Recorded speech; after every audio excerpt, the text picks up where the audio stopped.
Media এবং অন্য যারা আছে আমাদের ঘটনাকে ধামাচাপা দেওয়ার চেষ্টা করবে, আমরা অবশ্যই জনগণকে সাথে নিয়ে আমরা আমাদের মিডিয়া গড়ে তুলব এবং তাদের তথ্য সন্ত্রাসের বিরুদ্ধে আমরা প্রতিরোধ গড়ে তুলব।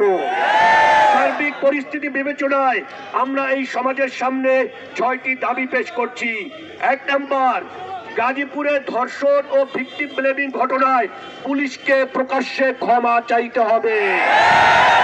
2 নম্বর, ধর্ষকদের দ্রুত বিচার ও শাস্তি নিশ্চিত করতে হবে। 3 নম্বর, টঙ্গীর খতিব অপহরণের ঘটনায় স্বচ্ছ তদন্ত ও দোষীদের দ্রুততম সময়ের মধ্যে গ্রেফতার করতে হবে।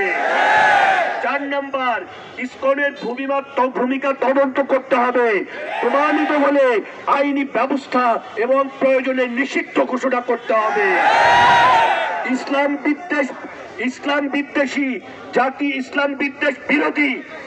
বিদ্বেষ বিরোধী জাতীয় নীতিমালা প্রণয়ন করতে হবে। রাষ্ট্রীয় কাঠামোগত ইসলাম বিদ্বেষ শিকার ও সংশোধনের প্রস্তুতি নিতে হবে। এবং যারা আজকের আমাদের মা বোনদের ইজ্জতের জন্য, আমাদের ইমাম সাহেবের নিরাপত্তার জন্য ফ্রন্ট লাইনে এসে যারা কাজ করছেন, আপনারা দেখেছেন আতাউর রহমান বিক্রমপুরী, যেখানে অপরাধ সেখানে সে লোকটা ছুটে গিয়েছে।